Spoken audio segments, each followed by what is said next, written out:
Labadiena. Aš vardu Ema ir šiandien jums pristatysiu Pergamono altorių. Tai Pergamo altorius yra viena įspūdingiausių helenizmo laikotarpių meno ir architektūros kūrinių. Tai savotiškas paminklas, kuriame jungiasi religija, politika ir labai emociškai stipri skulptūrinė raiška. Kur ir kada buvo pastatyta? Altorius pastatytas 2 amžiuje prieš mūsų erą Pergame, dabartinėje vakarų Turkijoje. Jis stovėjo ant miesto akropolio ir buvo sukurtas kaip didžiulė U raidės formos struktūra su plačiais laiptais.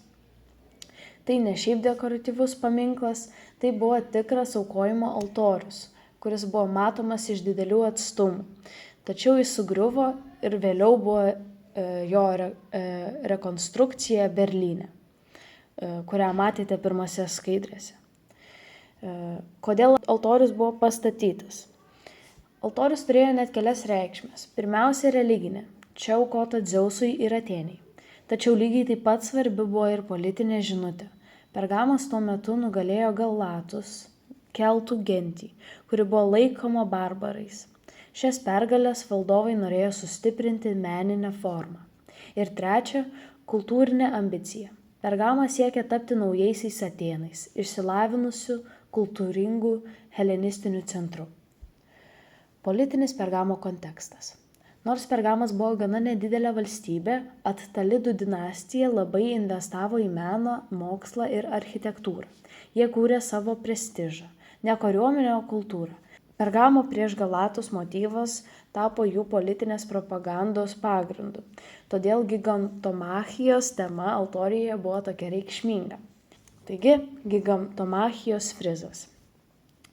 Tai yra pagrindinė altoriaus puošmena, kuris siekia apie 120 metrų.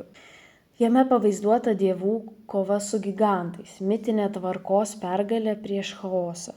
Tai viena dramatiškiausių ir emocionaliausių helenizmo kompozicijų, kur vaizduojama įtempta beveik chaotiška kova.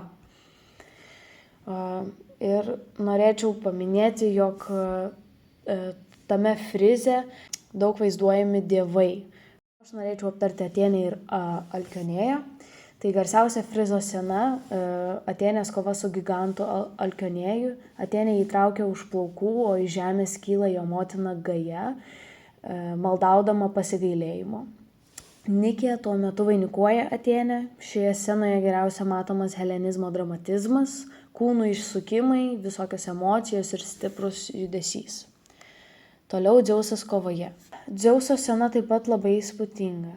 Dievas svaido žaibus ir vienu metu nugali kelis gigantus. Kompozicija perteikia didžiulę energiją ir kosminę galią. Čia ypač gerai matyti helenistinį siekį sukurti ne statišką, o intensyvų gyvą momentą. Gyvačių kojų gigantai. Daug gigantų frize turi gyvačių kūnus ar kojas. Tai nėra atsitiktinumas, taip pabrėžiamas jų ryšys su žeme ir chaoso jėgomis. Tokios hibridinės figūros buvo įprastas būdas vaizduoti priešingybės tarp dievų ir priešų. Toliau Telefo frizas. Altoriaus viduje buvo dar vienas frizas, kuris vadinosi Telefo ciklas. Telefas buvo Heraklio sūnus ir Pergamo mitinis pradininkas. Šios scenos buvo švelnesnės, labiau pasakomosios ir jos padėjo Attalidams sustiprinti savo dinastinį ir mitinį autoritetą. Toliau atradimas XIX amžiuje. Altorius buvo atrastas XIX amžiui vokiečių archeologo Karlo Humano. Daug fragmentų rasta palaidota arba net panaudota vietos namų statybose, o po susitarimų su Osmanų imperija reljefai buvo perkelti į Berlyną, kur šiandien matome atstatytą altoriaus rekonstrukciją. Reikšmė helenizmo menui. Pergamo altorius yra helenizmo meno viršūnė. Čia ryškiai matome laikotarpio bruožus – maksimalų dramatizmą, intensyvius judesius, stiprią emociją ir monumentalią formą. Tai vienas geriausių pavyzdžių, kaip menas gali veikti ne tik kaip estetika, bet ir kaip politinis komunikacijos įrankis. Galiausiai išvados. Apibendrinant, galima sakyti, kad Pergamo altorius yra religijos, politikos, kultūros sintezė. Jis parodo, kaip nedidelis Pergamo miestas sugebėjo sukurti didžiulį kultūrinį poveikį. Altorius išliko kaip vienas ryškiausių helenizmo epochos kūrinių, iki šiol žavinčių savo emocinę ir meninę galią. Štai šaltiniai, kuriuos naudojau.